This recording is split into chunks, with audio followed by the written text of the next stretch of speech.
suis dit ça valait le coup de s'arrêter sur un point, un des thèmes, qui en plus éclaire quand même beaucoup de choses, et qui est, je pense, une des originalités fortes de cette exhortation, qui est l'approfondissement de la thématique sponsale. Alors j'ai mis ça comme ça. Qu'est-ce que ça veut dire sponsal? C'est les époux. Hein. Ce qui est sponsal, c'est ce qui est relatif aux époux. Donc c'est la thématique du Christ époux et de l'Église épouse du Christ. Voilà. Ce sujet sur lequel on ne réfléchit pas forcément très souvent, excusez-moi. Avec tous les baptisés, les pasteurs sont appelés à la sainteté de tous. Ça, je crois que je l'ai déjà dit. Ils le sont aussi spécifiquement en tant que prêtres au titre de leur ordination. C'est-à-dire qu'ils sont, comme tout le monde, ils sont appelés à devenir des saints, mais ils sont aussi appelés à devenir saints d'une manière spécifique en tant que prêtres, au titre de leur ordination. La sainteté des prêtres a des notes spécifiques.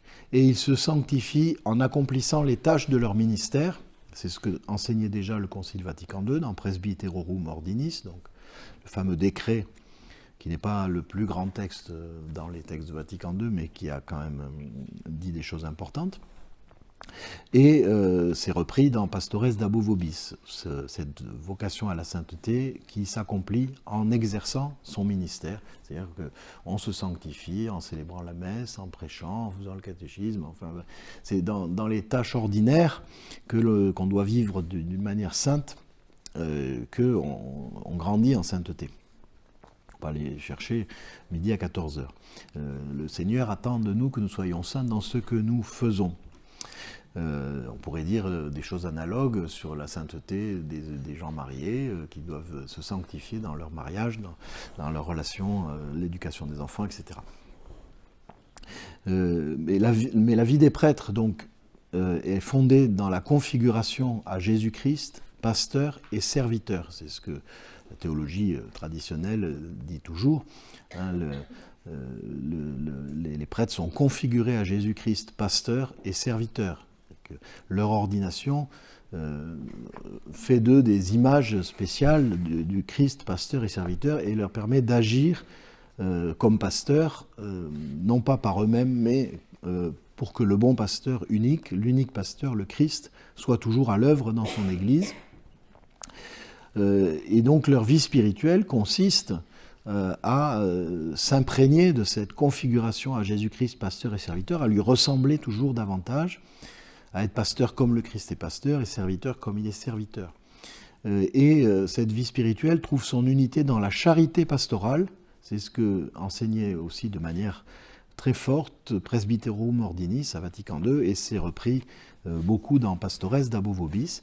Qu'est-ce qu'on appelle la charité pastorale? C'est l'amour du pasteur pour le peuple qui lui est confié.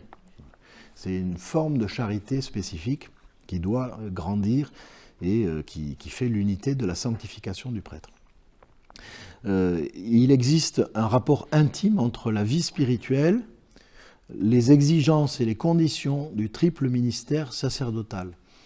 Service de la parole, célébration des sacrements et service de la communion. Mais une note spécifique à Pastores Dabo Vobis, quelque chose qu'on ne trouve pas beaucoup ailleurs, vient éclairer et appuyer ces indications qui sont en fait habituelles, qui sont pas qu'on trouve ailleurs. Tout ce que je viens de dire, ce n'est pas spécifique à Pastores Dabo Vobis, mais il y a quelque chose de particulier. Et il s'agit donc de ce caractère sponsal de la relation du prêtre à l'Église, fondée sur le mystère du Christ, époux de l'Église.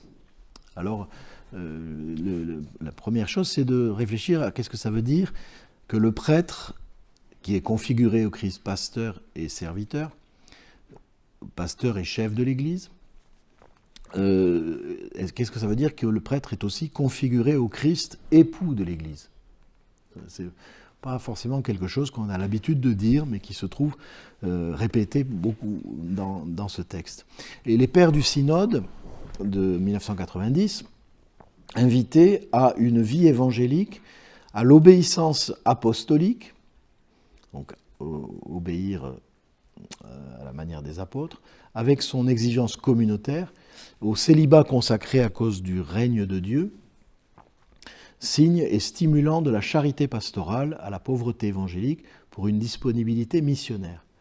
Le célibat est un don de Dieu inestimable pour l'Église, signe de l'amour de Dieu envers ce monde, ainsi que de l'amour sans partage du prêtre envers Dieu et le peuple de Dieu.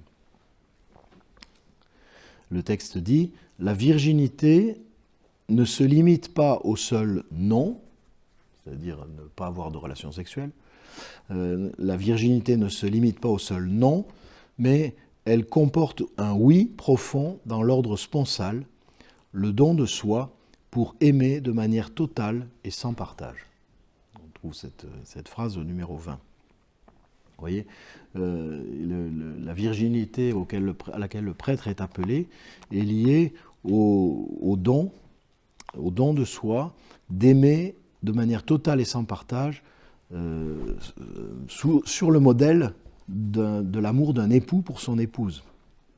La volonté de l'Église en ce domaine est motivée, précise le pape, dans le lien du célibat avec l'ordination sacrée qui configure le prêtre à Jésus-Christ, tête et époux de l'Église. Voilà. En fait, ce texte a l'originalité de parler du célibat des prêtres en termes d'une forme d'épousaille avec l'Église. Alors qui est en fait l'épousaille du Christ avec l'Église, mais comme il est configuré au Christ par son ordination, bien il peut vivre son célibat sur ce modèle-là.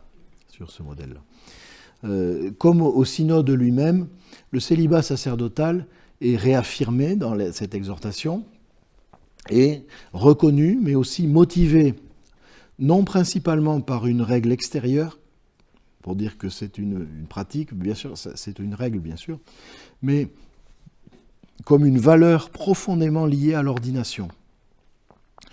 Le célibat rend conforme à Jésus-Christ, bon pasteur et époux de l'Église.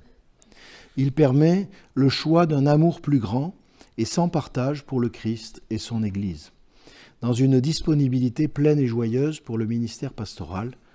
Il faut considérer le célibat comme une grâce spéciale, comme un don que tous ne peuvent comprendre, mais seulement ceux à qui c'est donné. On trouve cette formule, tout le monde ne peut pas comprendre, mais seulement ceux à qui c'est donné, dans le chapitre 19 de saint Matthieu, verset 11, vous savez, on parle de ceux qui sont eunuques pour le royaume de Dieu. Tout le monde ne peut pas comprendre ça, sauf ceux à qui c'est donné, c'est ce que dit Jésus. Comme au synode lui-même, le célibat sacerdotal est réaffirmé. Non, ça je l'ai dit, pardon. Dans l'exhortation apostolique, le mot sponsal revient 19 fois et la formule époux de l'Église 8 fois. Cette dernière formule s'appuie sur une citation des pères synodaux qui demandent que les candidats au sacerdoce connaissent et suivent Jésus en se préparant à célébrer et à vivre le sacrement de l'ordre qui les configure au Christ, tête et pasteur, serviteur et époux de l'Église.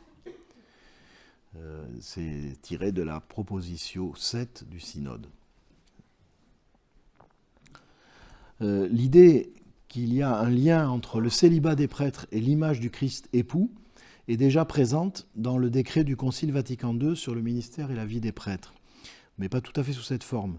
On lit dans le Concile que les prêtres, par leur célibat, je cite, « témoignent ainsi devant les hommes qu'ils veulent se consacrer sans partage à la tâche qui leur est confiée, fiancer les chrétiens à l'époux unique ». La tâche qui leur est confiée, c'est de fiancer les chrétiens à l'époux unique, qui est comme une vierge pure à présenter au Christ.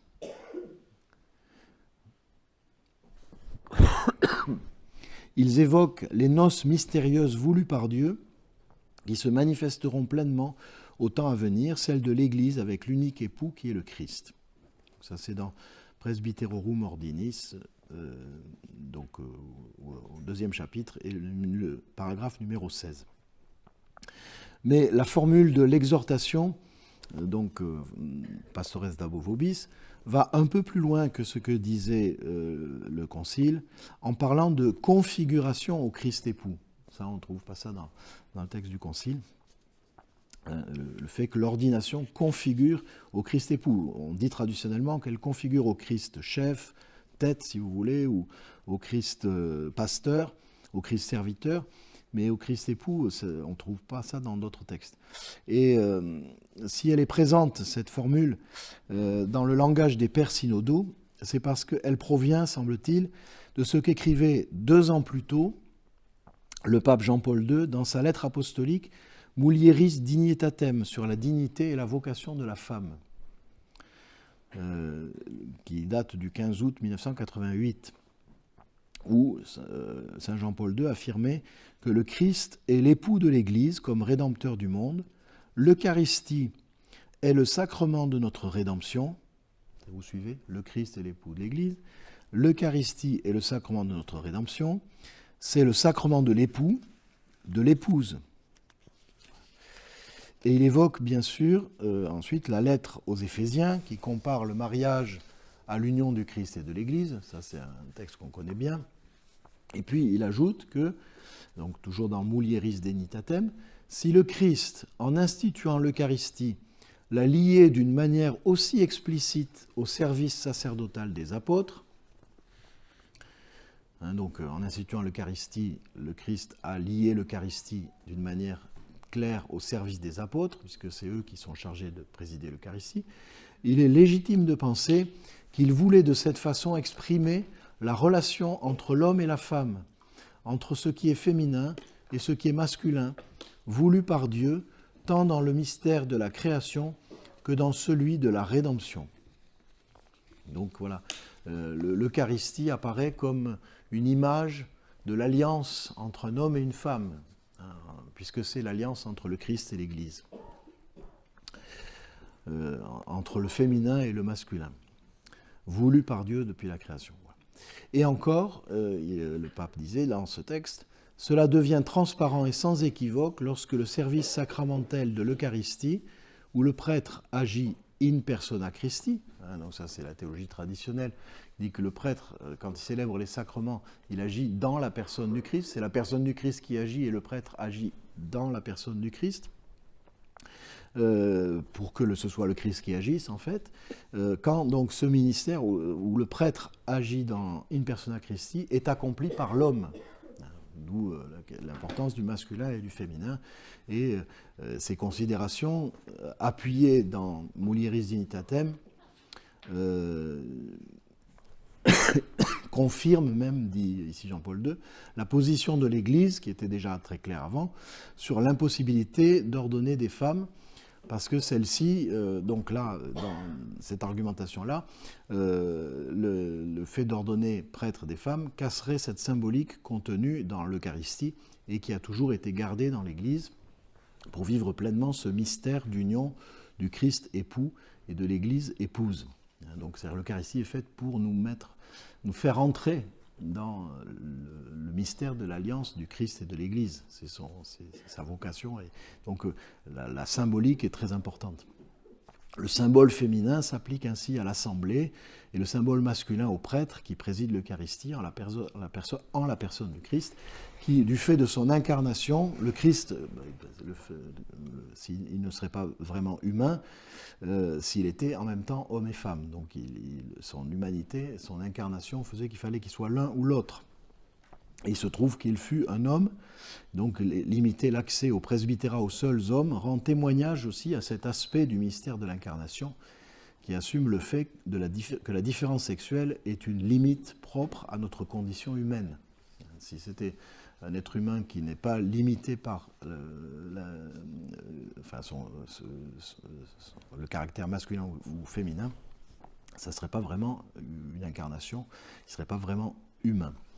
Voilà, donc c'est tout ce mystère qui est en arrière-fond, mais qui est signifié symboliquement sous forme d'un lien sponsal, pour employer toujours ce terme un peu barbare, entre le Christ et l'Église et entre le prêtre et l'assemblée dans la célébration de l'Eucharistie. Voilà, j'espère que je ne vous ai pas embrouillé. Au synode de 1990, donc ça, tout ce passage-là, c'est ce qui avait déjà été exprimé par Saint Jean-Paul II dans la lettre sur la dignité de la femme, qui est une très belle lettre, qui mériterait d'être approfondie et relue aujourd'hui, où on réfléchit beaucoup sur d'ailleurs certains la citent et la relisent, sur la place des femmes dans l'Église. Au synode donc, de 1990, donc 2 ans après cette lettre apostolique sur la dignité de la femme, au synode, cette thématique semble avoir été clairement intégrée par les pères synodaux, qui ne reviennent pas sur la question du genre des ministres ordonnés, mais qui s'appuient sur la même formule, donc la configuration au Christ époux, pour proposer un approfondissement spirituel, afin que le prêtre se considère non seulement comme configuré par l'ordination au Christ tête, au Christ pasteur, au Christ serviteur, mais aussi au Christ époux de l'Église. Alors, quelles conséquences en tire-t-on ? Eh bien, c'est de réfléchir sur, si on veut que le prêtre spirituellement se nourrisse de cette image, de sa configuration au Christ époux, ça lui demande de s'exercer à vivre certains aspects de sa spiritualité. Le don, il y a un don propre que l'époux fait de lui-même à son épouse. De quelle manière le prêtre doit-il se donner ? Le don que le Christ fait de lui-même à son Église, fruit de son amour, prend le sens original du don propre de l'époux envers son épouse, comme le suggèrent plus d'une fois les textes sacrés. Alors ça, c'est effectivement, on trouve ça dans les évangiles, et il est fait mention des noces de Cana, au 2e chapitre de Saint Jean, de la lettre aux Éphésiens, que nous avons déjà cité, mais au chapitre 5. Mais nous pourrions par exemple aussi évoquer la réponse de Jésus à la question du jeûne des disciples, qui dit « les disciples jeûneront quand l'époux leur sera enlevé », ou la parabole des 10 jeunes filles. Enfin voilà, c'est un thème qui est très fréquent dans les évangiles, et aussi dans la tradition biblique de l'Ancien Testament, ou dans les lettres du Nouveau Testament. Quels sont, mais ça c'est donc le don que le Christ fait à son Église, quelles sont les implications pour la spiritualité presbytérale ? Il est d'abord clair que le lien sponsal du Christ avec l'Église est situé dans l'ordre de l'amour et non de l'exercice de la génitalité. Ce n'est pas parce que le prêtre doit être dans la personne du Christ époux qu'il doit avoir des relations sexuelles avec la communauté. Ce n'est pas sur ce registre-là. Le prêtre, mais c'est bien de le dire aujourd'hui, je crois.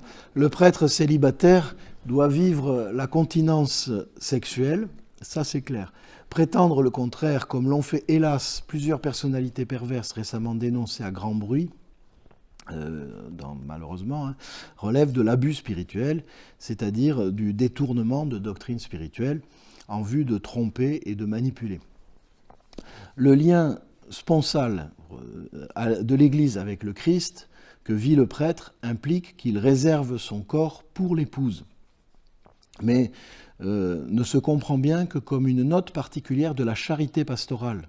Et on revient toujours à ce thème qui est déjà traditionnel et enseigné par le Concile. Autrement dit, on ne peut pas détacher le Christ époux du Christ pasteur. L'amour du bon pasteur pour son peuple et celui d'un chef, on parle du Christ tête de son corps, qui est l'Église, mais aussi celui d'un serviteur. Le Christ est fait esclave, comme au lavement des pieds le jeudi saint. Et celui, selon les mots de saint Paul, d'un époux qui donne sa vie pour son épouse, qui la sanctifie. Alors là, c'est dans Éphésiens 5, au verset 25, il est dit que l'époux donne sa vie pour son épouse. Au verset 26 et 27, qui sanctifie son épouse, qui la nourrit et qui prend soin de son épouse comme de son propre corps. Voilà des indications précises de comment vivre pour le prêtre cette spiritualité du Christ époux.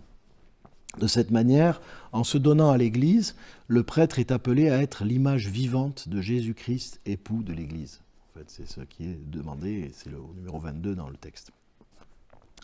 Les pères synodaux ont précisément écrit « En tant qu'il représente le Christ tête, pasteur et époux de l'Église, le prêtre est placé non seulement dans l'Église, mais aussi face à l'Église. » Oui.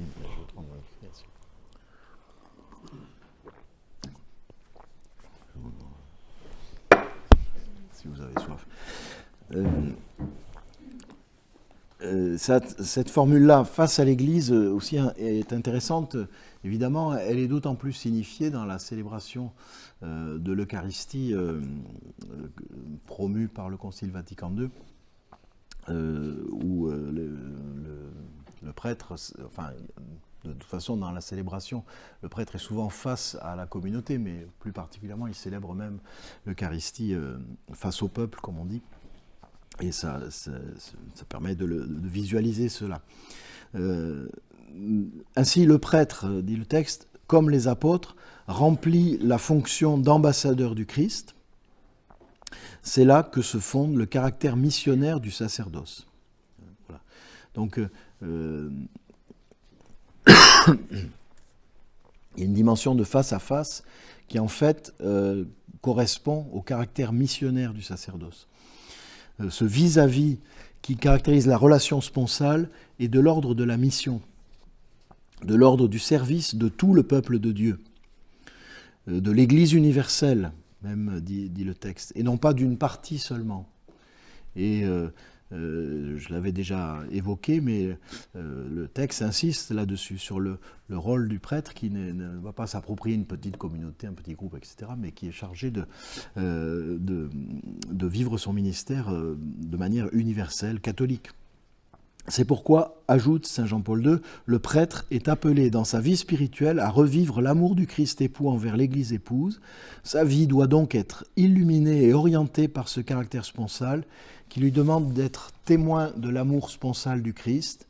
Ainsi sera-t-il capable d'aimer les gens avec un cœur nouveau, grand et pur, avec un authentique détachement de lui-même, dans un don de soi total, continu et fidèle. Et il en éprouvera comme une jalousie divine, avec une tendresse qui se pare même des nuances de l'affection maternelle, capable de supporter les douleurs de l'enfantement jusqu'à ce que le Christ soit formé dans les fidèles.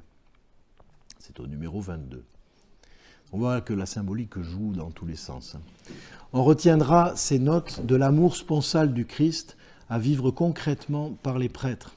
Aimer avec un cœur nouveau, grand et pur, détachement de soi-même, don de soi total, continu et fidèle, jalousie divine, c'est-à-dire un amour très personnel, tendresse quasi maternelle qui supporte les douleurs de l'enfantement. C'est vrai que on le vit quelquefois. La formation chrétienne du peuple qui nous est confiée, je ne sais pas si je ne veux pas comparer aux douleurs de l'enfantement, peut-être c'est audacieux, mais ça peut. C'est un très beau programme en fait, un magnifique idéal de vie, bien sûr, à vivre comme un chemin de progression avec la grâce de Dieu. Voilà, l'Église donc aime le prêtre, parce que s'il y a cet amour du prêtre pour l'Église, il y a peut-être une réciproque. L'Église aime le prêtre et désire être aimée exclusivement par lui. Plus encore, dit-on au numéro 29, l'Église, comme épouse de Jésus-Christ, veut être aimée par le prêtre de la manière totale et exclusive avec laquelle Jésus-Christ, tête et époux, l'a aimée. Donc ce n'est pas simplement quelque chose d'une exigence pour le prêtre, mais finalement pour tout le peuple de Dieu. Si on veut appartenir à l'Église, on est appelé à répondre aussi à cet amour du Christ, et qui peut passer aussi par une forme d'amour du prêtre. Cette vision de l'Église traduit de la manière la plus positive qui soit la signification pour l'Église latine et plusieurs églises orientales d'exiger le charisme du célibat comme condition avant d'ordonner des prêtres. Et ceci implique pour les prêtres une haute exigence de la vie et de la sanctification personnelle, du don de soi radical. Mais cela leur offre aussi et par-dessus tout la certitude d'une réciprocité dans l'amour qu'ils portent à l'Église, au nom et en la personne du Christ. Cela nourrit en même temps leur intelligence du mystère de leur vocation, qui est le fruit d'un amour particulier du Christ qui les a appelés, et leur besoin affectif de se donner par amour, qui permet un chemin de vie réellement consistant et pas seulement motivé par un mode de privation. C'est le sens positif du célibat, mais voyez que cela engage aussi les fidèles à susciter chez leurs prêtres cet amour que l'Église désire de la part des prêtres.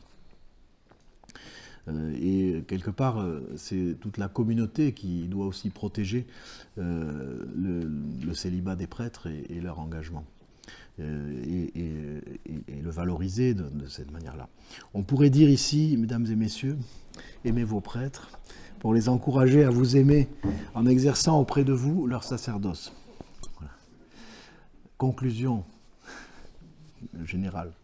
Je voudrais relever brièvement en conclusion, j'ai été trop long, ce que l'exhortation apostolique Pastores d'Abo Vobis permet d'éclairer sur la synodalité dans l'Église.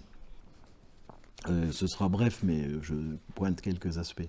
J'ai fait un long détour historique, car il montre bien, je crois, les interactions entre le chemin de l'Église et celui de la société, les tensions qui peuvent exister, les crises et la manière de l'Église d'y répondre, qui ne consiste ni à ignorer les facteurs de crise, ni à suivre la voie de ceux qui constituent des groupes de pression idéologique, mais à se mettre à l'écoute de l'Esprit Saint, qui parle à travers des échanges, au sein de la fidélité à la tradition, aux repères théologiques, qui font partie du patrimoine spirituel de l'Église, à la parole de Dieu, qui ne cesse jamais de s'entretenir amicalement avec son peuple, comme le dit la Constitution dogmatique de Vatican II sur la révélation.